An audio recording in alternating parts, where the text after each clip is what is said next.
ఈ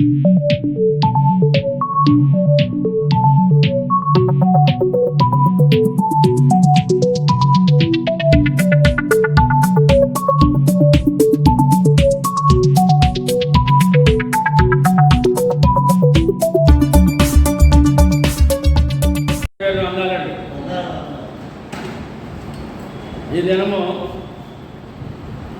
ప్రతి బుధవారము బైబిల్ పఠనము అనగా బైబిల్ వాక్య పఠనము, వాక్య ధ్యానము,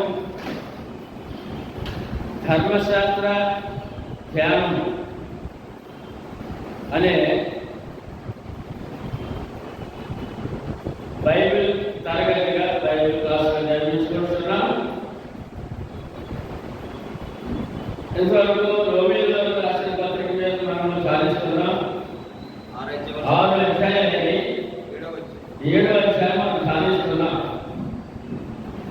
ఎందుకంటే ఇది అవసరమా కాదా అనే విషయాన్ని చూసినట్లయితే మరొకసారి ప్రకటన 1:3 ప్రకటన 1:3 సమయం సమీపించినది కనుక ఈ ప్రవచన వాక్యములు చదువువాడును వాటిని విని ఇందులో రాయబడిన సంగతులను గైకొన్న వాడును ధన్యులు. చదవాలి, వినాలి, ఆచరించిన ధన్యులు. అంటే ముఖ్యంగా చదవలేని వారు, చదవలేని సమయం లేని వారు ఖచ్చితంగా వాక్యాన్ని వినాలి కదా, వినడానికి సమయం ఇవ్వాలి కదా. దాన్ని బట్టి వాక్యము చదవకుండా వినకుండా దేవుని సంకల్పం మనకి ఎలా తెలుస్తుంది, దేవుని గురించి మనకి ఎలా తెలియబడుతుంది అన్నప్పుడు అది అంత మాత్రం వాక్యం లేకుండా దేవుడికి తెలుసుకునే అవకాశమా లేదు. కనుక మనము ధన్యులు అవ్వాలంటే, భక్తులు ధన్యులు అవ్వాలంటే యేసు ప్రభువును నమ్ముకున్నప్పుడు ఆయన మూఢభక్తి కాదు, ఇది ఒక విగ్రహారాధన కాదు, ఒక దండం పెట్టి వెళ్ళిపోయేది, ఒక నమస్కారం పెట్టి వెళ్ళిపోయేది కాదు. కనుక కొంత సమయాన్ని వెచ్చించి ఆ సమయంలో వాక్యము ధ్యానించి వాక్యము చదివి విని ఆ ప్రకారం జీవించడానికి సిద్ధపడినట్లయితే ఆ ప్రతి విశ్వాసి, ప్రతి భక్తుడు, భక్తురాలు కూడా ధన్యులు అని చెప్పారు. అదేవిధంగా మత్తయి సువార్తలో కూడా ఈ విధంగా చెప్పడం. మత్తయి సువార్త 13:23 చదవండి. మంచి నేలను విత్తబడిన వాడు వాక్యము విని గ్రహించువాడు అట్టివారు సఫలులై ఒకడు గురువంతులుగాను ఒకడు అరవదంతులుగాను ఒకడు ముప్పదంతులుగాను ఫలించుననెను. ఇప్పుడు యేసు ప్రభు సైగా పలికిన ఇచ్చిన వాక్యం ఏంటంటే, వాక్యము మంచివారు ఎవరు లోకంలో అంటే యేసు ప్రభు నమ్మి ఏదో మూఢభక్తిగా ఏదో కోరికలు తెచ్చిపడతాయి అన్నంత వరకు అయితే కాదు, వారు ధన్యులు కాదు. ఎవరు ధన్యులు అని అంటే వాక్యమును విని గ్రహించేవాడు. అంటే ఇక్కడ కూడా మూలమేంటి? వాక్యం వినడమే, వాక్యము వినడమే.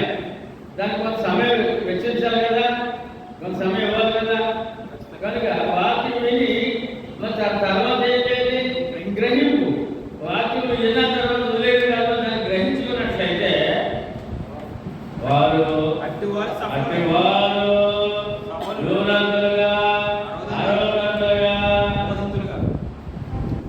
ముప్పదంతులుగా ఫలించునని ప్రభు వారు ఇచ్చిన వాగ్దానం అండి. ప్రభు యొక్క వాగ్దానం అండి. ఆ వాగ్దానంలో భక్తుడు, భక్తురాలు, క్రైస్తవుడు ఉన్నాడండి. కనుక మనం ధ్యానించే వాక్యానికి మనం వెళ్దాం. 7వ అధ్యాయము రోమిలి రాసిన పత్రిక 7వ అధ్యాయము. సహోదరులారా మనుష్యులు బ్రతికినంత కాలమే ధర్మశాస్త్రం అతని మీద ప్రభుత్వం చేస్తున్నదని మీకు తెలియదా ఒకసారి చూసారా, ఇది ముఖ్యమైన మాట బైబిల్. ఎప్పటి వరకు మానవుడి మీద ఈ ధర్మశాస్త్ర దేవుని ఆజ్ఞ ఉంటుందంటే బ్రతుకున్నంత వరకే. ఎప్పుడంటే బ్రతుకున్నంత వరకే కదా ధర్మశాస్త్రం నీ మీద అమలవుతుంది. చనిపోయిన తర్వాత ఆ ధర్మశాస్త్రం నీకు సంబంధం లేదు కదా. ధర్మశాస్త్రం నీకు సంబంధము లేదు కదా అనే మాట లోకానికి అర్థం కాక యేసుప్రభుని నమ్మట్లేదు. యేసుప్రభునే ఎందుకని చనిపోయిన తర్వాత అంత్యక్రియలు, జనకార్యములు, సంవత్సరకాలు ఇవన్నీ అన్నిటి ద్వారా ఆత్మను పరలోకానికి పంపిస్తారని వారి నమ్మకం, ఆశ. తదుపరి చనిపోయిన తర్వాత ఏమీ లేదని ఈ చనిపోయిన వ్యక్తికి ఇక్కడ జరిగే దైవ కార్యక్రమాల్లో కానీ, కుటుంబ కార్యక్రమాల్లో కానీ, ఈ యొక్క శ్రాద్ధ కర్మల్లో కానీ అతనికి ఏ సంబంధమో లేదని సంగతి మర్చిపోయిందా? ఎందుకు నమ్మట్లేదు, ఎందుకు ప్రభు లోపట్లేదు, ఎందుకు ప్రభు మీద తిరుగుబాటు చేస్తారంటే వారి యొక్క ఆచార వ్యవహారములు దెబ్బతింటాయి. చనిపోయిన ఎంతో కార్యక్రమం ఉంది, చనిపోయిన తర్వాత ఎంతో కార్యక్రమం ఉందని చెప్పి వారు ఆ సత్యానికి, సత్యవంతుడైన దేవునికి, మన ప్రభు అయిన సత్య మార్గం, క్రీస్తు మార్గానికి దూరమైపోతున్నారు అని ఖచ్చితంగా తెలుసుకోవాల్సిన అవసరం ఈ వాక్యం బట్టి. 7వ అధ్యాయం 1వ వచనంలోనే ఎంత విలువ కనబడుతుంది మనకు. బ్రతికినంత కాలమే.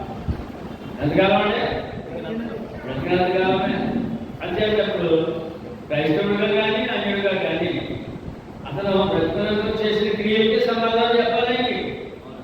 చనిపోయిన తర్వాత తన కుటుంబ సభ్యులు తన పట్ల ఏం చేసినా తనకు చెందదు, తనకే చెందదు అనే విషయాన్ని ఖచ్చితంగా తెలుసుకోవాల్సిన అవసరత ఉంది.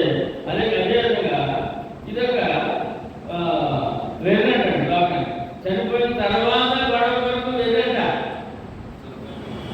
ప్రసంగి గ్రంథము 9వ అధ్యాయము 3వ వచనం 9:3 ప్రసంగి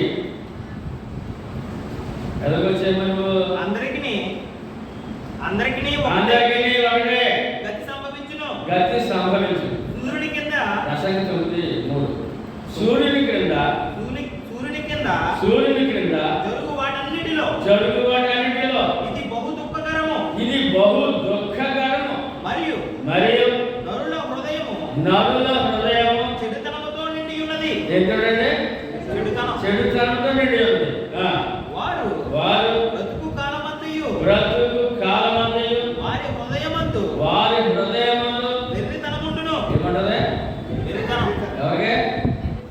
ఎవరికే మనుష్యుడు ఏ కులమో, ఏ మతమో, ఏ దేశమో, ఏ భాష లేక మనుషుడు వెర్రితనం బ్రతికినంత కాలంలో వారి హృదయమందు వెర్రితనముండును. తరువాత వారు వృద్ధుల యొద్దకు పోవుదురు. ఇదియును దుఃఖకరం. బ్రతికి ఉన్న వారితో కలిసి మెలిసి ఉన్న వారికి ఆశ కలదు. చచ్చిన సింహము వలె కంటే బ్రతికి ఉన్న ఒక్క మేలు కదా. బ్రతికి ఉన్నవారు ఏమండి చచ్చిపోయిన శ్రమ అయినా చచ్చిపోయిన దానికి పని ఉపయోగం లేదు. బ్రతుకులకు ఒకే మేలు. చనిపోయిన గొడవ లేదు. ఇంకా బ్రతికి వారు తాము చతురని ఎరుగుదురు. అయితే చచ్చిన వారు చచ్చిన వారు ఏమీ తెలియదంట, ఎరగరంట. వారి పేరు మరువబడి ఉన్నది. వారిక ఏ లాభము లోకంలో కుటుంబ పరంగా, దైవపరంగా, పూజల పరంగా, వారి జనకార్యములు లేక సంవత్సరాలు వీటి వల్ల ఏది కూడా వారి ఫలితం అందే అవకాశమా? వారిక ప్రేమింపరు, పగ పెట్టుకొనరు, అసూయపడరు, అసూయపడరు, అసూయపడరు, సూర్యుని కింద జరుగు వాటి దేని యందును వారికి ఇక ఎప్పటికీ వంతు లేదు. చెప్పడం చనిపోయిన తర్వాత ఈ లోక సంబంధ విషయాలు వాళ్ళకి ఏం సంబంధం ఉండదు, ఆత్మకే ఏ లాభమో ఎంత ఖచ్చితంగా చెప్పారంటే ఆ విషయాన్ని రోమియో రాసిన పత్రికలో మొదటి వచనంలో 7వ విషయం మొదటి వచ్చి ఎంత చక్కగా చెప్పారండి. చనిపోయిన తర్వాత గొడవ ఆలోచించకండి. చనిపోయిన తర్వాత మనుషుడు బ్రతికినంత కాలమే నీకు సమాధానం చెప్ప బంధుడు అయినా తర్వాత నీవు ధర్మశాస్త్రం బంధుడు కాదు. ఆజ్ఞలు పాటించలేదేంటి, నీకు అంచుకుని ఇలా జరిగినట్టు అడిగే పరిస్థితి ఏమీ ఉండదని చెప్పి క్రైస్తవుడిగా మనం పూర్తిగా నమ్మి తదుపరి మన సమాజంలో మన సహోదరులకు, మన తోటి వారికి, మన సమాజానికి, కుటుంబానికి చెప్పాల్సిన అవసరం ఉంది. ఎందుకంటే వాళ్ళ చూపేంటి, చనిపోయిన తర్వాత కూడా ప్రభు నమ్మట్లేదండి. ఇప్పుడు మనకి ఆశ్రమం ఉంది, వృద్ధులాశ్రమం, అనాథ వృద్ధులాశ్రమం ఉంది కదా ఏమండి. అందులో ఒక మంచి జ్ఞానం, అన్ని శాస్త్రాలు ఎరిగినవాడు, బాగా చదువుకునేవాడు, చాలా పెద్ద వయసు 85 ఆ ప్రాంతం, 90. తను వాక్యం ప్రకటించినప్పుడు సువార్త ప్రకటించినప్పుడు ఏమంటే ఒక్కొక్క విషయం తెలుసుకున్నప్పుడు ఆశ్చర్యపోతుండేవాడు. ఏంటంటే ఎప్పుడు మీరు వెళ్ళలేదండి ఈ సంగతిలో, ఇలాగనే ఎవరు ఎక్కడ చెప్పలేదు, మీరు వెళ్ళలేదండి అని చెప్పి కొంతకాలానికి ఆయన బాప్తిస్మం రెడీ అయ్యాడండి. బాప్తిస్మానికి రెడీ అయ్యి ఫలానా రోజు అని చెప్పి ఆ రోజుకి సిద్ధపడి మళ్ళా తను ఒక అనుమానం వచ్చినాడు. నేను చనిపోయిన తర్వాత నా అంత్యక్రియలు జరగాలి కదా, మరి ఆ ప్రకారం జరగకపోతే నా ఆత్మ నశించిపోతేమో అని చెప్పి అక్కడ బ్రేక్ అడిపోయింది. అక్కడ సువార్త విని నమ్మి మారు మనసు పొంది యేసు దేవుని కుమారుడు క్రీస్తుని ప్రభువని ఒప్పుకొని, పాపని ఒప్పుకొని, పాప క్షమాపణ కొరకు బాప్తిస్మం ఒప్పుకొని సిద్ధపాటు కలిగే సమయంలో తన కుమారుడు జ్ఞాపకం వచ్చాడు, తన కుటుంబం జ్ఞాపకం వచ్చింది, తన ఆచారాలు జ్ఞాపకం వచ్చాయి. తన ఆచారాలు కొద్ది రోజుల్లో తర్వాత తదుపరి 1 నెల 2-3 నెలలు చనిపోయాడు. అంటే ఆత్మను వాక్యం విని కూడా దేవుని సన్నిధిలో, దేవుని యొక్క సన్నిధిలో ఉండి కూడా తన ఆత్మను రక్షించగలిగిన కారణం ఏంటంటే ఈ రోమాపత్రిక 7వ అధ్యాయంలో వచ్చిన సహోదరులారా, ఆ విషయం నమ్మలేదు, ఆ విషయం లోపల నమ్మట్లేదు. 2వ ధర్మశాస్త్రము ఎరిగిన మీతో మాట్లాడుచున్నాను. భర్త గల స్త్రీ భర్త బ్రతికినంత వరకే ధర్మశాస్త్రం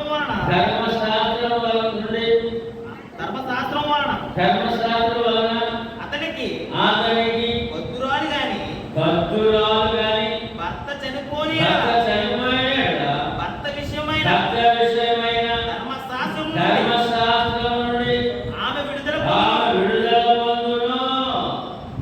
కాబట్టి భర్త బ్రతికి ఉండగా ఆమె వేరొక పురుషుని చేరిన వ్యభిచారిణి అయినబడును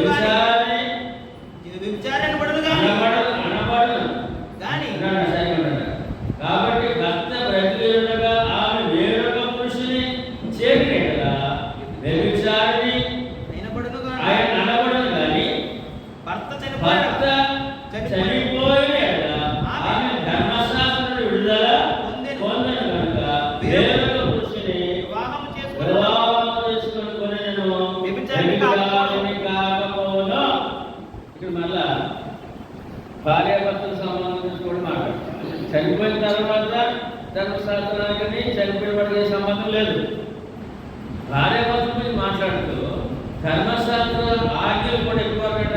ఒక స్త్రీకి, భార్యకి ఈ ధర్మశాస్త్ర ఆజ్ఞలు భర్త బ్రతుకున్నంత వరకే. భర్త బ్రతుకుండగా వేరే పురుషుడితో వెళ్ళకూడదు, అది పాపం.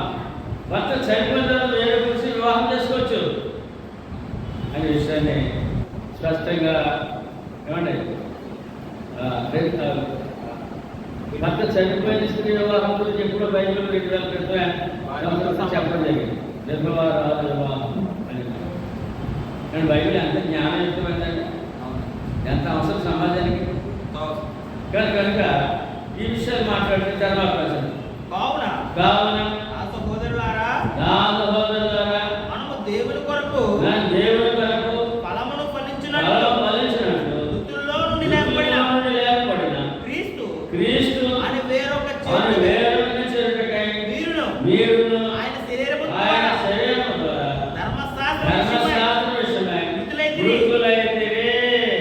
చూసారా, మరి ఇక్కడ మళ్ళా చాలా వివరంగా చెప్తారు. ఇప్పుడు యేసు ప్రభు చేరడానికి కారణం ఏంటంటే ధర్మశాస్త్ర విషయంలో మృతులైతిరి. ఏమండి, అంటే ఇంకొక పురుషుడు చేరవచ్చు అంటే ఇంకొక పురుషుడు ఎవరైనా ఆత్మీయంగా క్రీస్తు, ఎవరైనా క్రీస్తు. ఇక శరీరమిత్రులు కూడా భార్య భర్తల సంబంధం చెప్తారండి. 1 కొరింథీయులకు రాసిన పత్రిక 7వ అధ్యాయం 39వ వచనంలో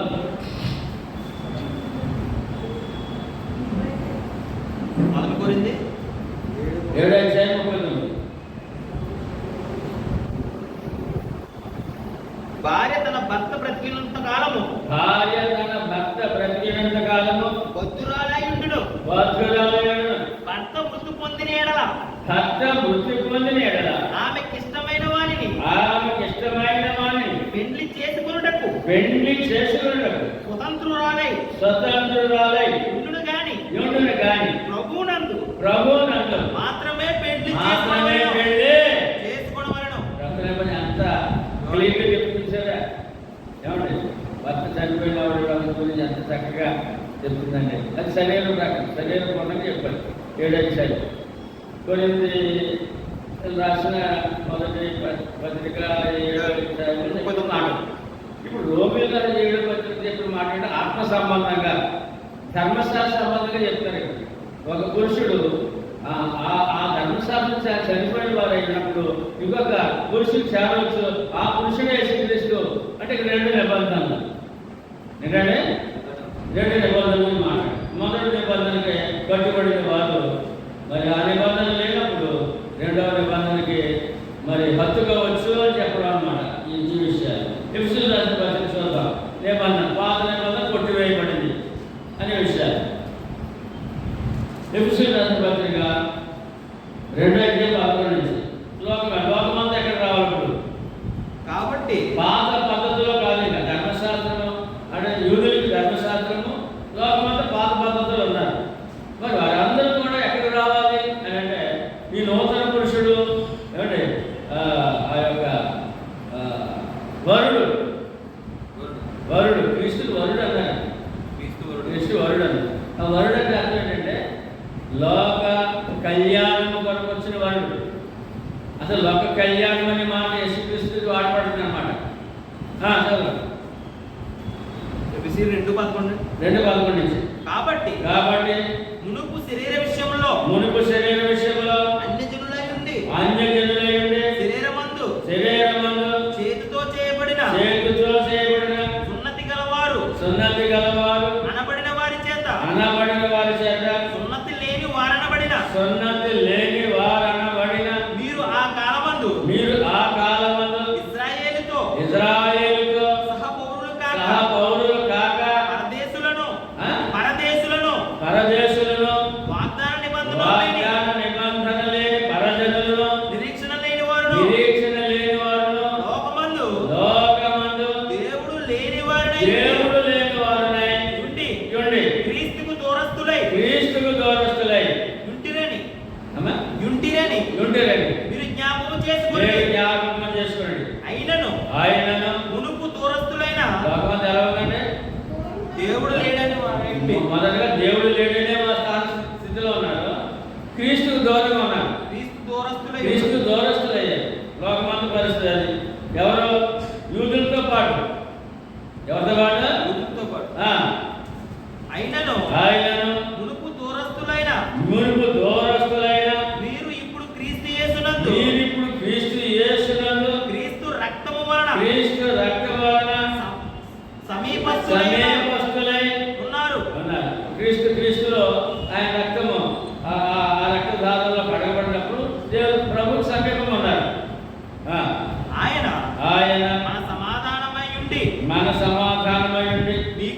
మీకును మాకును మాకును ఉండిన ద్వేషమును అనగా విధిరూపకమైన ఆజ్ఞలు గల ధర్మశాస్త్రమును తన శరీరమందు కొట్టివేయుట చేత మధ్య గోడను అడ్డు గోడను పడగొట్టి విధిరూపకమైన ఆజ్ఞలు గల ధర్మశాస్త్రమును కొట్టివేసి అని మాట తెలుసుకోలేకపోతున్నారా? మధ్య గోడను పడగొట్టి మన ఉభయములను ఏకము చేశాడు. ఇట్లు సంధి చేయించు ఈ ఇద్దరిని తన యందు ఒక్క నూతన పురుషునిగా సృష్టించి తన సిలువ వలన ఆ ద్వేషమును సంహరించి దాని ద్వారా వీరిద్దరిని ఏక శరీరముగా చేసి దేవునితో సమాధానపరచవలెని ఇలాగు చేసెను కనుక ఎవరెవరు సమాధానం పరచడం కదా? యూదుల్ని అన్యుల్ని ఇద్దరు. అంటే సున్నతి పొందిన వారు ఏక శరీరముగా ఒకరికి అందరినీ కలిపి ఏక శరీరముగా ఈ ధర్మశాస్త్రమును విధిరూపమైన ఆజ్ఞలు ధర్మశాస్త్రం కొట్టివేసి వీళ్ళందరూ ఒకే గూటికి చదవండి కనుక ఆ గూడేదో కనుక ఆయనయే మనకు సమాధానకారకుడైంది ఉన్నాడు మరియు ఆయన వచ్చి దూరస్తులైన మీకును సమీపస్తులైన వారికి సమాధాన సువార్తను ప్రకటించెను. ఇప్పుడు అన్యులు యూదులు ఒకటే, అందరూ ఒకటి అవ్వాలంటే ఏది మూలమైంది? ఇప్పుడు ఏది అవసరమైంది? సువార్త. ఏంటంటే సమాధాన సువార్త ప్రకటించి వారికి సమాధాన సువార్త ప్రకటించెను. ఆయన ద్వారానే మనము ఉభయములము ఒక్క ఆత్మయందు తండ్రి సన్నిధికి చేరగలుగుతున్నాము. కాబట్టి వీరికి మీదట పరజనులను ఎవరంటే సువార్త ద్వారా వచ్చిన వాళ్ళకి ఎవరు కాదంటే పరజనులను ఇక మీద పరజనులు కాదు, అన్యులు కాదు, పరజనులను పరదేశులైన పరిశుద్ధులతో ఏక పట్టణస్థులను దేవుడికి ఇంటి ఏమండి? ముందు భర్త చనిపోయాడండి, మరి ఆ స్త్రీ ఇంకొకరు పెళ్లి చేసుకుంటే మరి ఆ ఇంటికి వెళ్తారు కదా. దేవునికి వారే క్రీస్తులో అని ఆత్మీయుగా ఇక్కడ ఆ యొక్క ధర్మశాస్త్రం విధిరూపమైన ధర్మశాస్త్రము కొట్టివేయబడింది. దాని స్థానంలో నూతన నిబంధన వచ్చింది. తర్వాత ఇంకా చూద్దాం, ధర్మశాస్త్రం గురించి తెలుసుకోవాలి. ఇక్కడ కొలసీ రాసిన పత్రిక కొలసీలకు రాసిన పత్రిక 7:13 మరియు అపరాధము వలన శరీరమందు సున్నతి పొందక యుండుట వలన మీరు మృతులై ఉండగా దేవుడు వ్రాతరూపకమైన ఆజ్ఞల వలన మన మీద రుణముగాను మనకు విరోధముగాను ఉండిన పత్రమును మేకులతో ధర్మశాస్త్ర పత్రమును మేకులతో సిలువకు కొట్టి దాని మీది చేవ్రాతను తుడిచివేశాడు. మనకు అడ్డము లేకుండా దాన్ని ఎత్తివేసి మన అపరాధములను క్షమించి అపరాధములన్నిటిని క్షమించి ఆయనతో కూడా మిమ్మును జీవింపజేసెను. స్త్రీ భక్తి మొత్తానికి మరి వేరే జీవితం కావాలి కదా. ఇక్కడ జీవింపజేసి క్రీస్తులో నూతనంగా అనే మాట. ఏమంటే ఇంటి వారై ఎక్కడంటే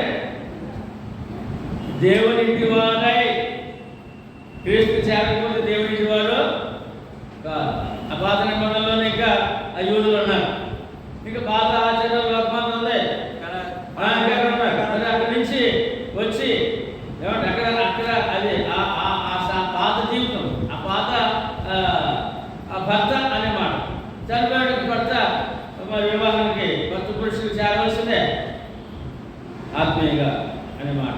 ఇక్కడ కూడా ధర్మశాస్త్రము మేకులతో కొట్టి ఎత్తివేసాను. ఏం చేశారంటే ఎత్తివేశారు. అది రెండో సంగతి. మళ్ళా రెండో కొరింథీయులకు రాసిన పత్రిక 11:2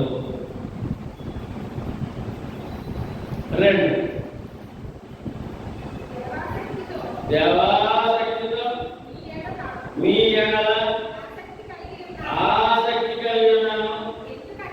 ఎందుకనగా పవిత్రురాలైన కన్యకలుగా ఒకడే పురుషునికి అనగా క్రీస్తుకు సమర్పింపవలనని మిమ్మును ప్రధానము చేసిందని చూసుకుని వరుడు, ఈ వరుడు చెప్తున్నారు.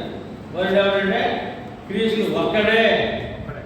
ఏమండి ధర్మశాస్త్ర ప్రకారము ధర్మశాస్త్రము కొట్టివేయబడిన తర్వాత దాని బొద్దుడు కాకుండా మరి కొత్త ధర్మశాస్త్రానికి ఇంకొక వరుడికి ఇంకొక ఆ వరుడు ఎవరంటే క్రీస్తు అని ఒక్కడే అని ఆయన నామాన్ని కూడా చెప్పడం ఏమండి ప్రధానం అన్నారు. మళ్ళీ పెళ్ళంటే మాట ప్రధానం కావాలి. మళ్ళీ అక్కడ ఆత్మీయంగా ఆ విషయాన్ని చక్కగా చూపిస్తున్నారు. ఇప్పుడు క్రీస్తే వరుడుగా ఉన్నాడు. క్రీస్తు ఎలా ఉన్నాడండి? వరుడుగా ఉన్నాడు. అంతకుముందు ధర్మశాస్త్రం మాట్లాడినప్పుడు ఏమండి పాత ధర్మశాస్త్రం నిర్గమ 24 నిర్గమాకాండం 24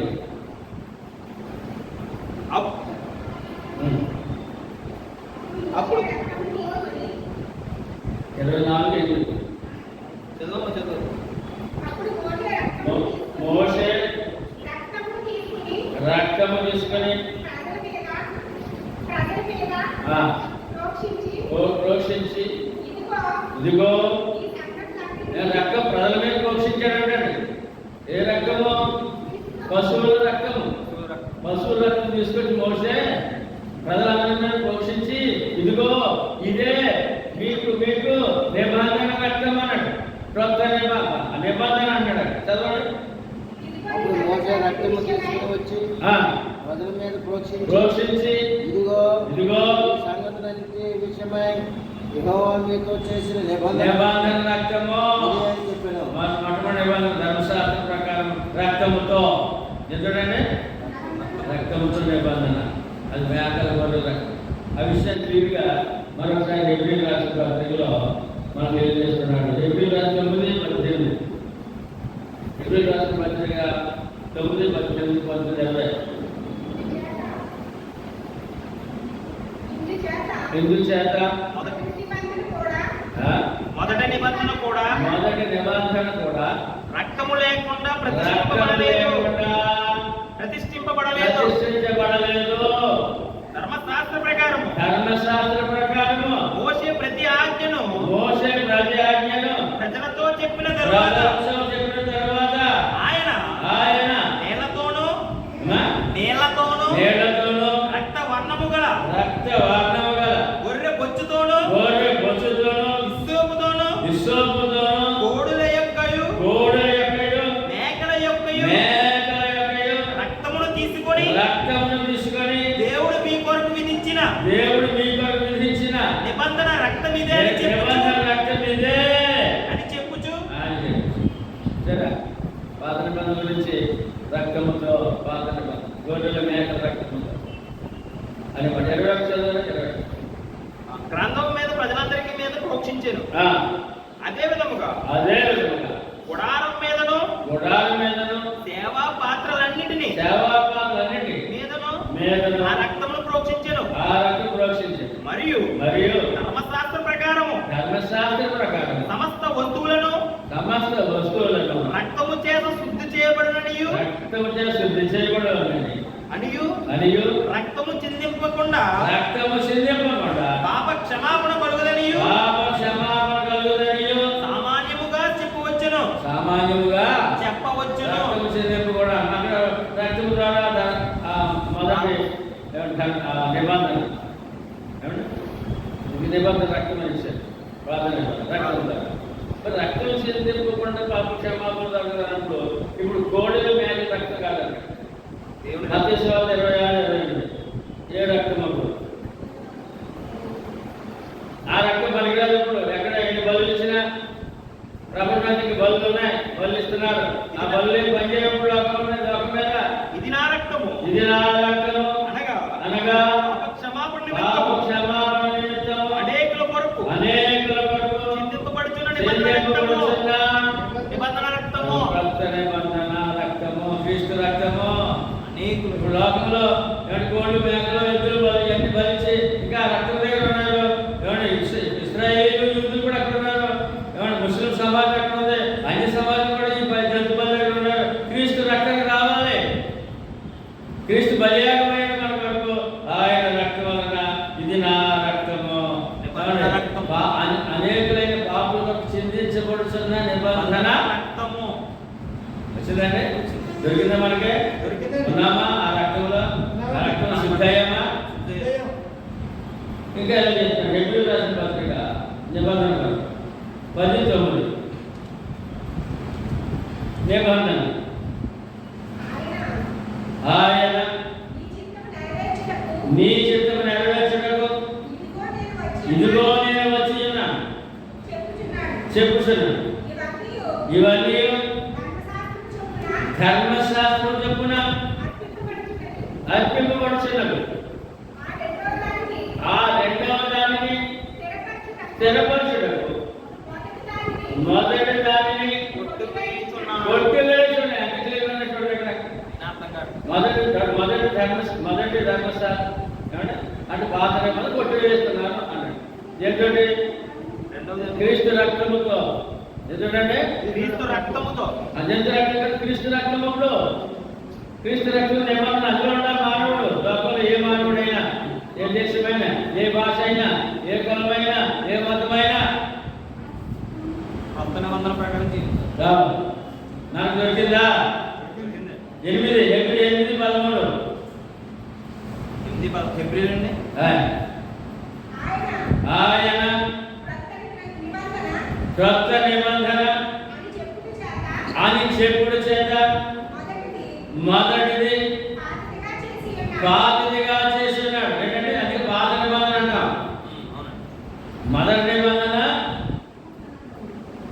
ఆయన క్రొత్త నిబంధన అని క్రొత్త చెప్పుట నిబంధన చేసినందున మొదటిది పాతదిగా మొదటిది పాతదిగా చేస్తున్నాడు. ఇప్పుడు అది బైబిల్లో పాత నిబంధన క్రొత్త నిబంధన అని రాయబడింది. ఏది పాతగిలి ఉడిగిపోవునో అది అదృశ్యమగుటకు సిద్ధముగా ఉన్నది. చాలా చాలా మాటలు. ఏది పాతగిలి ఉడిగిపోవునో అది భార్య భర్తకు సంబంధం అనుకోండి. ఆ భర్త రోగంతో చనిపోయాడు, రోగంతో క్షీణించి చనిపోయాడు. మరి ఇప్పుడు ఆ భార్య ఇప్పుడు రెండో వివాహం చేసుకున్న దానికి అర్హత ఉంది కదా, ఆ నిబంధన ప్రకారం ఉండవలసిన అవసరమా అని మాట. ఆత్మీయంగా ఏమంటే ఉడికిపోయిందంట పాత అయిపోయిందంట అని ఎంత క్లియర్ చెప్తాడు చూడండి. అదృశ్యమైన కాదు అది దాంతో పని లేదు. ఎంత క్లియర్గా చెప్తాడు. దేనికి కావాలి? కొత్త నిబంధన కావాలి. నూతనంగా జన్మించాం. కొత్త నిబంధన కావాలి. 13 ఎక్కడ అదే హెబ్రీ గొర్రెల గొప్ప కాపరి అయిన యేసు అను మన ప్రభువును నిత్యమైన నిబంధన సంబంధము రక్తమును బట్టి మృతులలో నుండి లేచిన సమాధానకర్తయగు దేవుడు యేసుక్రీస్తు ద్వారా తన దృష్టికి అనుకూలమైన దానిని మనలో జరిగించుచు ప్రతి మంచి విషయంలోనూ ప్రతి మంచి విషయంలోను తన చిత్త ప్రకారం చేయుటకు తన చిత్త ప్రకారం చేయగలరు. మిమ్మల్ని సిద్ధపరచును కాక. ఇప్పుడు తన చిత్త ప్రకారం, క్రీస్తు చిత్త ప్రకారం వారు పెళ్ళైన తర్వాత భర్త చనిపోయాడు కాబట్టి ఆయన చేసుకున్నది మరి ఆయన ప్రకారం జీవితాలు కదా ఆమె జీవితాలు కదండి. ఆయన మళ్ళీ ఇక్కడ మళ్ళీ ఆత్మీయంగా చూపిస్తున్నారు. మళ్ళీ మొదటి 20 గొర్రెల గొప్ప కాపరైన యేసు. ఎవరు యేసు ప్రభు? గొర్రెల గొప్ప కాపరి యేసు అను అను మన ప్రభువును నిత్యమైన నిబంధన. నిత్య నిబంధన, ప్రేమ నిబంధన అండి. నిత్యమైన నిబంధన అదేమో పాదలు విడిగిపోయింది, ఇదేమో నిత్యం ఉండేది. ప్రతిరోజు ఎక్కడ ఉంటుందండి? సృష్టిన్నంత వరకు ఆ నిత్య నిబంధనలో మనం ఉన్నామండి. అది మనకు భాగ్యం. 7:20 కొడుతుంది. ఫిబ్రవరి 7:20. ఎన్ని సంఘాలు చూడండి. మరియు ప్రమాణం లేకుండా యేసు యాజకుడు కాలేదు. కనుక ఆయన మరి శ్రేష్టమైన నిబంధనకు కోట కాపాయను. ఎవరైనా ఈ భర్త ఎవరు కాపుగారంట. కోటకాపు కాపలా కాసేవాడు. అదే ఆదికాండంలో కీర్తనలు చెప్తారు 23. యెహోవా నా కాపరి. ఇక్కడ ఏమండి యెహోవా ఎవరంటే భర్త అన్నమాట. పోషకుడు, రక్షకుడు, కాపుదల. పోషకుడు, రక్షకుడు, కాపుదల. ఆ భార్య స్థానం సన్నం. ఆ భార్య స్థానము సన్నం. ఏమండి? కోట కాపాయను. ఎవరంటే కాపు. మళ్ళా చదవాలి. మరియు చాలా మంచి మాట అండి ఇది. మరియు ప్రమాణము లేకుండా యేసు యాజకుడు కాలేదు కనుక ఆయన మరి శ్రేష్టమైన నిబంధనకు కోట కాపాయను. ఆయన శ్రేష్టమైన కొత్త నిబంధన ఏంటండి? శ్రేష్టమైన నిబంధన. ఆయన నామము శ్రేష్టమైనది. ఆయన నిబంధన కూడా శ్రేష్టమైనది. నామము శ్రేష్ట నామము, నిబంధన శ్రేష్టమైన నిబంధన. ఈ నిబంధనకు నువ్వు వచ్చావా? పెళ్లి అనే మాట అర్థం చేసండి. ఏమంటే పెళ్లి అంటే నిబంధన చేస్తారన్నమాట. భార్య భర్తలకు మంచి నిబంధన, వడంబడిక నిబంధన చేస్తారు. నువ్వు జీవితకాలం కాపం చేస్తావా, దీన్ని జీవితకాలం పోషిస్తావా, నిబంధన చేస్తారు. ఏమండి? మరి ఎలా ఎటువంటి వాడికి ఇవ్వబడుతుంది ఈవిడంటే? ఏమండి? శ్రేష్టమైన నిబంధన కోటకాపు నామమునకు నిబంధన. శ్రేష్ట నిబంధనకు ఫిలిప్పీయులకు రాసిన పత్రిక 2:11 చెప్తారండి. శ్రేష్టమైన నామము ఎక్కడున్నా? ఏ నామములో ఏ నిబంధన ఉన్నా ప్రపంచంలో ఏ నిబంధన కూడా దీనికి పనికిరాదు ఆ మానవుడికి. 2:11 ఎందుకనగా మీరు నిశ్చయించుటకును 2:11 ఫిలిప్పీ 2:11 ఎందుకనగా మీరు ఇచ్చించుటకును కార్యసిద్ధి కలుగు చేసుకున్నటకును తన దయా సంకల్పం నెరవేరుటకై మీలో కార్యసిద్ధి కలుగు చేయవాడు దేవుడే. మీరు మూర్ఖమైన వక్రజనము మధ్య ఫిలిప్పీ 2:13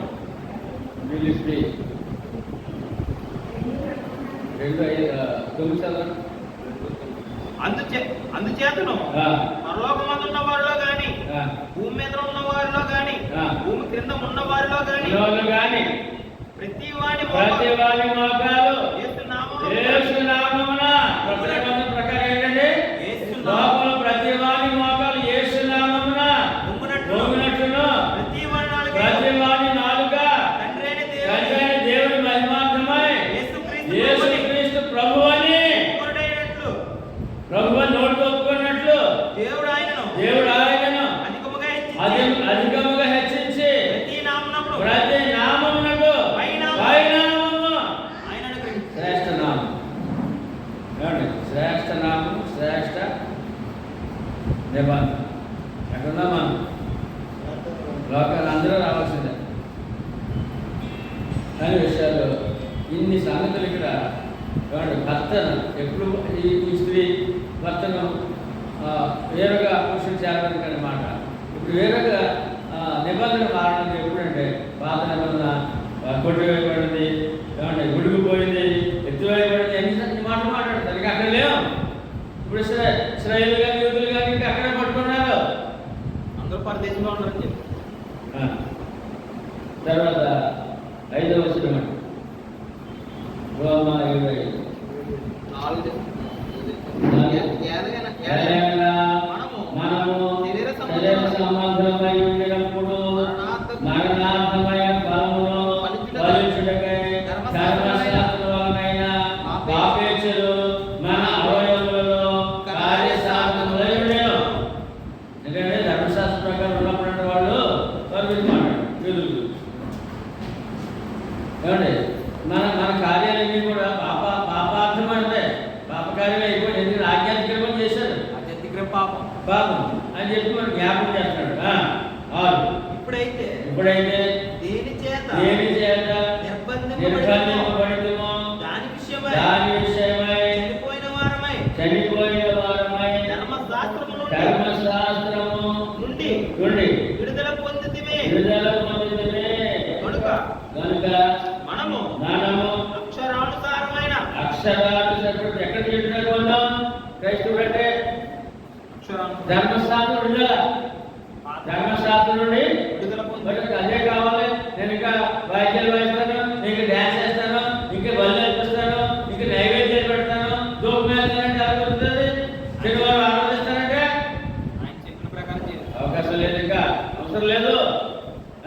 అక్షరానుసారమైన ప్రాచీన స్థితి గలవారై కాక ఆత్మానుసారమైన నవీన స్థితి గలవారమై సేవ చేయుచున్నాము. ఎలా చేయాలి?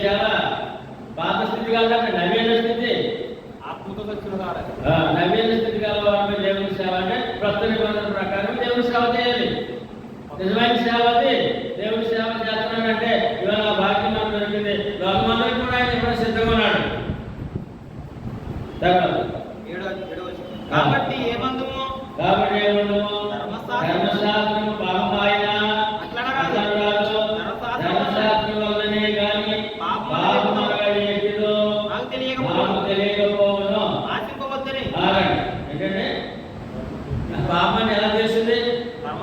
ధర్మశాస్త్రం తెలిసింది. ధర్మశాస్త్రం లేదు పాపం అని తెలియదు. అంటే ధర్మశాస్త్రం ఏం చెప్పింది? ఇది చేయకూడదు, అది చేయకూడదు, అలా ఆశించకూడదు, ఇలా ఆశించకూడదు, అలా చేయకూడదు, ఇది పాపం, అది పాపం అని చెప్పింది. అప్పుడు పాపం అయ్యేది. తర్వాత కానీ పాపం అనగా ఎట్టుదో నాకు తెలియకపోవును, ఆశింపవద్దని ధర్మశాస్త్రము చెప్పినడలా దురాశైన ఆశింపవద్దని ధర్మశాస్త్రం చెప్పని దురాశని ఎట్టుదో నాకు తెలియకపోవును. అయితే ఎందుకు పాపం అయింది? ఆశించవద్దని ధర్మశాస్త్రం చెప్పింది. ఆశిస్తే నువ్వు దురాశపడు అయిపోతున్నావు అన్నాడు. అంటే ఏంటి? ఎవరు చెప్పారన్నమాట? ధర్మశాస్త్రం చెప్పింది. నిర్గమాకాండము 25 ఆశింపవద్దని మాట. ఒక్క మాట చూద్దాం. 10 ఆజ్ఞల్లో 25:17 నిర్గమా 20:17 ఒక్క మాట చూద్దాం. నీ పొరుగువాని ఇల్లు ఏంటంటే ఈ పొరుగువాడి ఇల్లు ఆశింపకూడదు. మన వాకం చేసేది పక్కన ఇల్లు వేసేసుకోవడమే, పక్కన గోడ కలిపేసుకోవాలి, గడి కలిపేసుకోవాలి. ఆక్రమణ ఇదే ఆడు అప్పులో ఆడుతుంటాడు. ఆ పాప నాదే, ఈ ఇది నాదే, ఆ రోడ్డు నాదే అంటుంటాడు.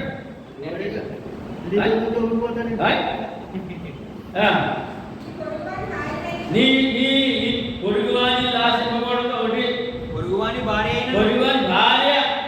ఎవరి భార్య? పొరుగువాని భార్య. ఇప్పుడు వీడికి ఏం కావాలి? ఈ తన భార్య కాదు, పొరుగువాని భార్య కావాలి. అతని దాసునైనా అతని దాసునైనా అతని దాసినైనా అతని ఎద్దైనను అతని గాడిదైనను నీ పొరుగువానిలకు ఏదైనను ఆశింపకూడదు. గాడిద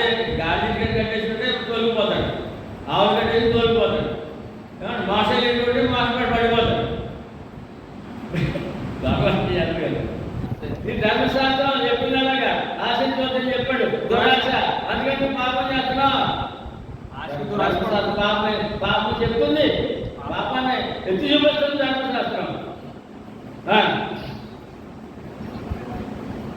అయితే అయితే పాపము పాపము ఆజ్ఞను హేతువు ఆజ్ఞను చేసుకొని హేతువు చేసుకొని సకల విధమైన సకల దురాశలను విధముల దురాశలను నాయందు నాయన పుట్టించెను. పుట్టించెను. ధర్మశాస్త్రము లేనప్పుడు ధర్మశాస్త్రము పాపము మృతము పాపము మృతము. ధర్మశాస్త్రంలో ఆజ్ఞ 10 ఆజ్ఞలు. ఆజ్ఞ లేనప్పుడు పాపం అంటే తెలీదు, ఎలాగ జీవించవచ్చు. ఈ 10 ఆజ్ఞలు వచ్చినాయి, అందులో మనం జీవించకపోతే అతను పాపం ఏంటో తెలిసి చూపించేస్తుంది. ఇంకొన్ని పాపం చేస్తున్నాం, పాపం చేస్తున్నాం, పాపం చేస్తున్నాం. ఒకప్పుడు ఒకప్పుడు నేను ధర్మశాస్త్రము నేను ధర్మశాస్త్రము లేకుండా లేకుండా జీవించుచుండెను. జీవించుండేది. కానీ ఆజ్ఞ వచ్చినప్పుడు పాపమునకు మరలా జీవం వచ్చాను. నేనైతే చనిపోతునే. ఏంటంటే ధర్మశాస్త్రం లేనప్పుడు ఏం చేసినా చనిపోతే ఆజ్ఞ లేదు కదా. ఆజ్ఞ లేదు. మరి ధర్మశాస్త్రముడు ఆ ప్రకారం చేయకపోతే ఏమంటే తోటలోనే ఏదైనా తోటలో ఆదాముకు దగ్గర ఒక నిబంధన చేశాడు. నువ్వు ఈ యొక్క తోటలో ఉన్న సమస్త పక్షులు తినవచ్చును, ఒక పండు తినకూడదు, మంచి చెడ్డల చెరువు చచ్చిపోతావు అన్నాడు. అక్కడ ఆవిడ ఆకేయడం జరిగింది. ఆ తోటలో కూడా వాళ్ళు ధర్మశాస్త్రం లేకపోతే పాపం తెలియదు. పాపానికి ఇక ఏం చేసినా అది సమ్మతే, కానీ ఏం చేయాలో ఏం చేయడం తెలియదు కదా. అందుకని ఆయన మక్కలు చదవడం.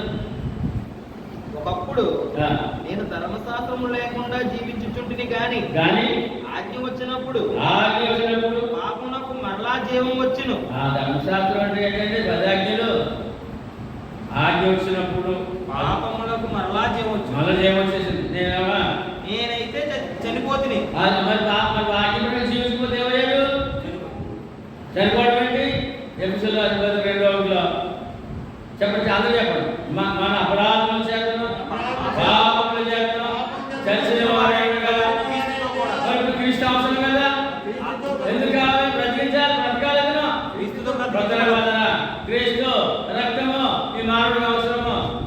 ఆజ్ఞానికి రాకపోతే ఆజ్ఞానికంలో ఉంది, మృతములో ఉంది, మృతులుగా ఉన్నారు. దేవుని దృష్టిలో ఎలా ఉన్నారంటే మృతులుగా ఉన్నారు. మృతులుగా అయితేనే అప్పుడు దేవార్థమైన ఆజ్ఞ నాకు మరణార్థమైనట్టు కనబడేను.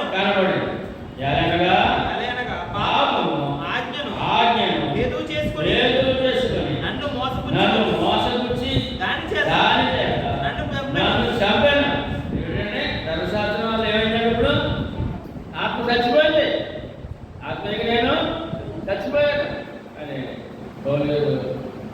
ఎందుకంటే ఆజ్ఞ పాటించకపోతే నేను చచ్చి తిని అన్నాడు. మానవుడు ఎలా ఉన్నాడు? లోకంలో చచ్చిన వారిగా ఉన్నాడు. కాబట్టి ధర్మశాస్త్రము పరిశుద్ధమైనది. ఆజ్ఞ కూడా పరిశుద్ధమైనది, నీతిగలదియు ఉత్తమమైనది. ఆజ్ఞ అంటే అదేమో సతాయించాడు దేవుడు. పరిశుద్ధ దేవుడు, పరిశుద్ధమైన ఆజ్ఞది. మరి ఆచరించాడా? మరి మానవుడు ఆచరించాడా? ఇశ్రాయేలు ఆచరించాడా? యూదుడు? ఉత్తమమైనది నాకు మరణకరమైన ఆయన అట్లనరాదు. అయితే పాపము ఉత్తమమైన దాని మూలముగా నాకు మరణము చేయుచు పాపము పాపమైనట్టు అగుపడు. అనగా పాపము ఆజ్ఞ మూలముగా అత్యధిక పాపము నిమిత్తము అది నాకు మరణమాయెను. ఆజ్ఞ ఏంటంటే పాటించకపోతే ఆదాము ఆజ్ఞ పాటించి మరణమాయను. అది ఆ 2 రకాల మరణం వచ్చింది. ఆదాము శరీర మరణము, ఆత్మీయ మరణం కూడా ఆయన అనుభవించాడు. ఇక్కడ పౌలు గారు అన్నాడు, ఆజ్ఞ అతిక్రమం నాకు మరణమాయను, అది నాకు మరణమాయను అంటాడు. ఎందుకని? యాకోబు పత్రిక 2:10-11 చెప్తున్నాడు ఆజ్ఞ అతిక్రమం. పౌలు గారు ఏం చెప్పారు ఇక్కడ? ఆజ్ఞ అతిక్రమం. యాకోబు 2:10-11 వచ్చిన ఎవరైనా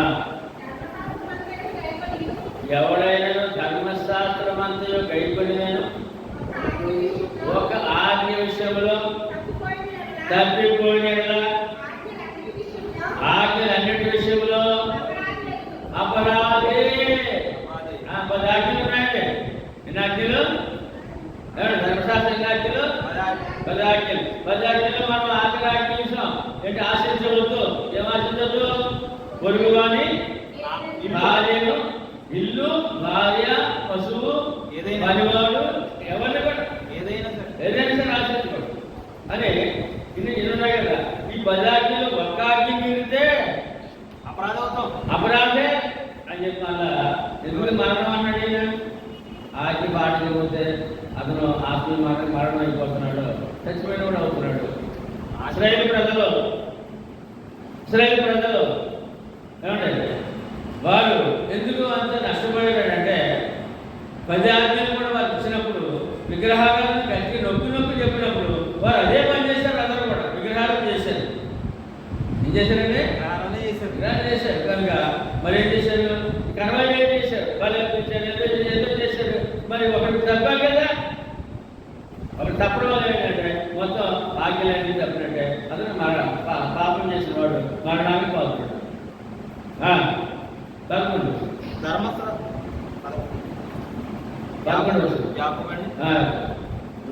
వ్యభిచరింపవద్దని చెప్పినవాడు హత్య చేయవద్దని కూడా చెప్పాను.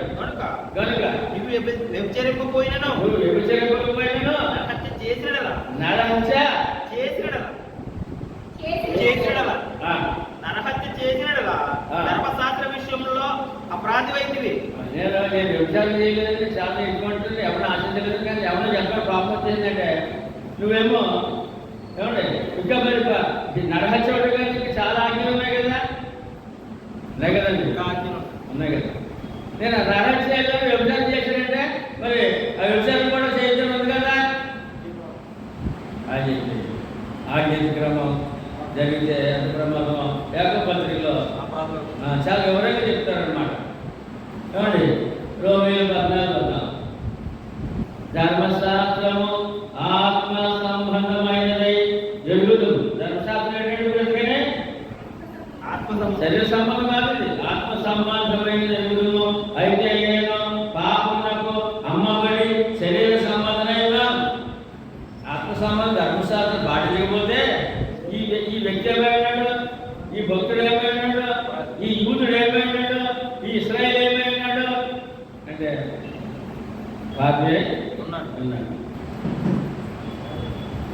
శరీర సంబంధే అన్నాడు. 15 నేను చేయనది నేను ఎరుగను, నేను చేయనిచ్చినది చేయక ద్వేషించినది ఏం చేస్తున్నాను అంటే ఆజ్ఞించాడు. ఆజ్ఞ కూడా చేసుకుపోతే నేనేం చేస్తానంటే చేయకూడదు అనుకుంటాను, చేస్తున్నాను. దేవుడు ఆజ్ఞ చేయకూడదని ఉంటాయి, చేస్తున్నాను. అది శరీర ఆలోచన బట్టి, శరీర కోరికలు బట్టి. అందుకే పత్రికలు చెప్పారు శరీరాశ జాతి ఉందనుకుంటాం. ఈ యజమానులు మనకు రెడీగా ఉన్నాయి అని అంటున్నాడు. చెప్పినది నిశ్చయించినది నేను చేసి కదా ధర్మశాస్త్రం శ్రేష్టమైనట్టు చూస్తున్నాను. కానీ మరి వాక్యం ప్రకారం జీవిస్తే 10 ఆజ్ఞలు జీవిస్తే ధర్మశాస్త్రము చాలా గొప్ప శ్రేష్టమైనదే అంటాడు మనకు పౌలు. కావున ఇకను దాన్ని చేయనది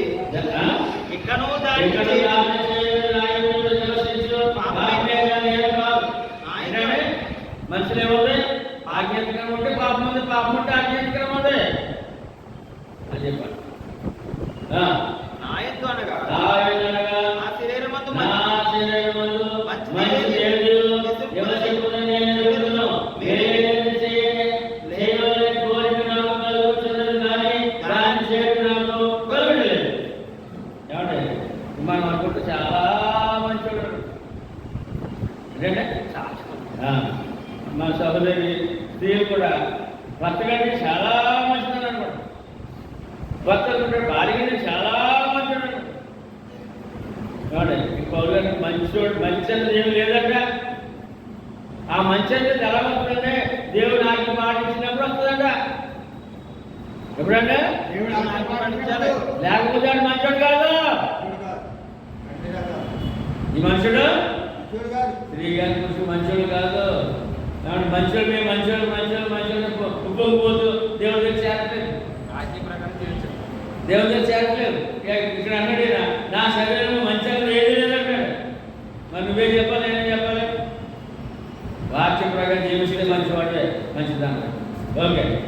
నేను చేయగోరు నేను చేయకూడదు, మేలు చేయక మేలు చేయక చేయగోరని కీడు చేయకూడదు కీడు చేయుచున్నాను. ఏంటంటే ఏం చేస్తుంది? ఆజ్ఞ అతిక్రమిస్తే కీడు చేస్తున్నాడు, మేలు చేయట్లేదు. అంటే తనకు తాను కీడు చేసుకున్నాడు, ఇతరులకు కూడా కీడే. ఇతరులకు కీడే. కీడే. వాక్య ప్రకారం జీవించకపోతే, అబద్ధంలో జీవిస్తే అబద్ధ ప్రకారం ఇతనికి నష్టమే, అబద్ధం ప్రకారం ప్రక్కవాడికి నష్టమే. కీడే. కీడే.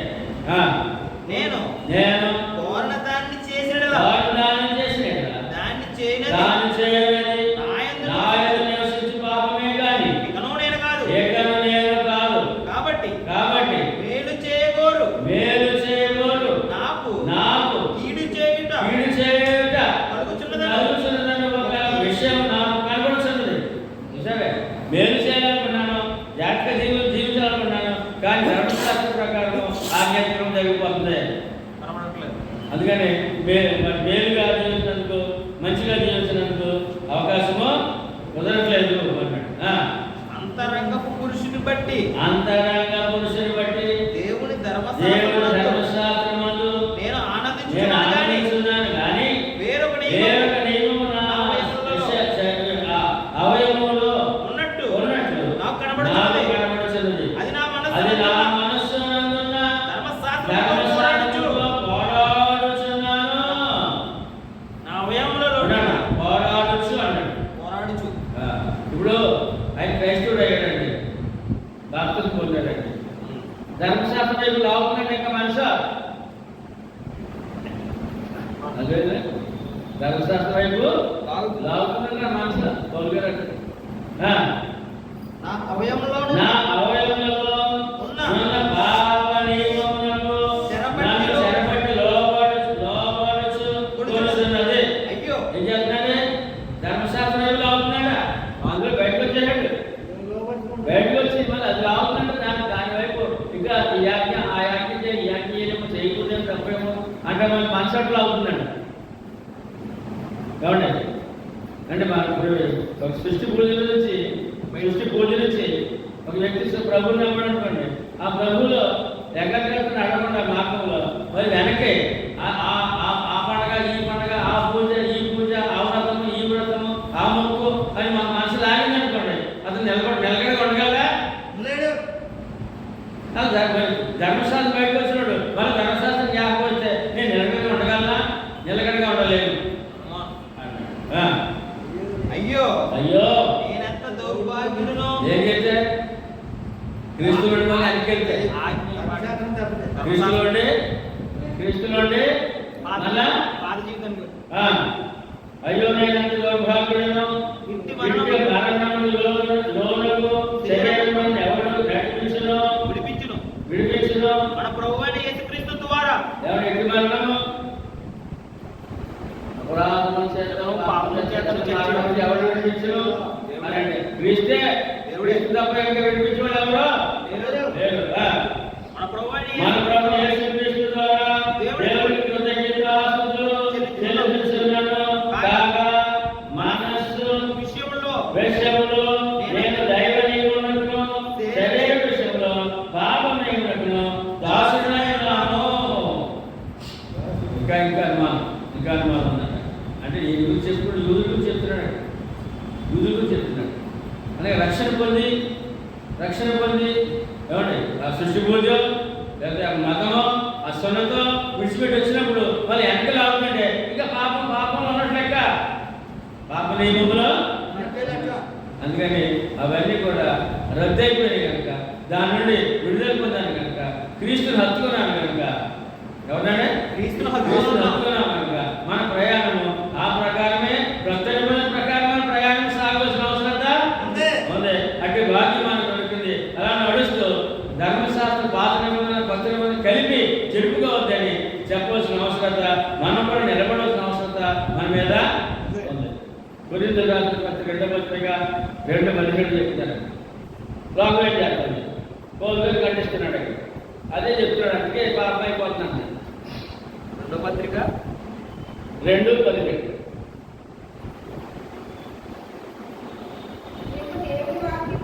మేము దేవుని వాక్యమును కలిపి చెరిపెడు అనేకుల వలె ఉండక నిష్కపటము గలవారమును దేవుని వలన నియమింపబడిన వారమును ఉండి క్రీస్తునందు దేవుని ఎదుట బోధిస్తున్నాము. బోధ కానీ ఆ బోధ ప్రకారం జీవితం ఎలా ఉండాలంట? ఏమంటే కలిపి చెప్పులా ఉండకూడదంట. బోధ కానీ ఆ యొక్క విశ్వాస జీవితం కానీ కలిపి చెప్పులా ఉండకూడదంట. ఏమంటే ధర్మశాస్త్రం వచ్చినవాడు మన ధర్మశాస్త్రం వెళ్ళవలసిన అవసరమా? సృష్టి పూజలు వచ్చినవాడు సృష్టి పూజకు వెళ్ళవలసిన అవసరమా? ఏకాగ్రతతో ఆయన చూపించిన మార్గము చెప్పండి. యేసు నేనే మార్గమును సత్యమును జీవమును నా ద్వారానే తప్ప ఎవడును తండ్రి యొద్దకు రాడు. చక్కగా ఈ యొక్క రోమీయుల పత్రిక 7వ అధ్యాయం చక్కగా చాలా చక్కగా మీరు ఉన్నారు. మీరు ఆ ప్రకారము జీవించబద్ధులమైన కాబట్టి ఈ విషయాలు లోకానికి చెప్పాల్సిన అవసరం మన మీద. పాత నిబంధన ప్రభు పాత నిబంధన కొత్త కలిపి చెప్పుకుంటారు చెప్పాల్సిన బాధ్యత మన మీద. మనమైతే ఏకాగ్రతతో ఆ ప్రస్తుత నిబంధన ప్రకారం ఆయన మార్గంలో జీవిత మర్యాద నమ్మకంగా నడుస్తూ మన ఆత్మను, ఎందుకంటే పాప క్షమాపణ పొందాం, ఆత్మరక్షణ పొందాం. ఏమంటే క్రీస్తులో ఈ ప్రస్తుత నిబంధన ప్రకారము ఏమంటే ఆ నిత్య జీవన అర్హులమయ్యాం కనుక ఆ అర్హతను కాపాడుకుని మన ప్రయాణము సాగాలి. లోకానికి చెప్పాలంటే ఈ విధంగా కలిపి లోకాన్ని దేవుడిని కలిపి చేర్పేసుకోకండి. ధర్మశాస్త్రాన్ని పాత నిబంధన ప్రస్తుతం కలిపి చేర్పేసుకోకండి. ఏకాగ్రతతో నడవండి. కలిపి చేరినట్లయితే దేవుడికి ఇష్టలు కాకుండా అపాత్రులు అవుతారు. కీడు చేసేవారు అపాత్రులు ఆయన ఇష్టలు ఆయన పాత్రలు కాదు అనే విషయాన్ని మనం గుర్తు చేసుకుంటూ మన ప్రయాణము సాగించుకుందాం. చక్కగా మీ అందరికీ వందాలు.